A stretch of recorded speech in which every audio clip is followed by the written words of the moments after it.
Hello everybody, today we'll talk about how to fix or how to solve browser on Facebook app. To know how to fix or how to solve browser on Facebook app, you should just go to settings. After that, you will enter to apps, default apps, app settings.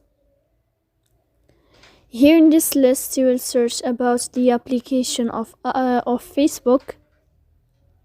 Here in this page of app info, you can click on first stop and you can click OK. Then you will enter to the window of storage. Here you can click clear cache. Don't click clear data because that can cause you errors in your app. In the end, you can turn off your phone and you can wait a moment to turn on your phone again. So please don't forget to support us by like and subscribe. See you next time in another video.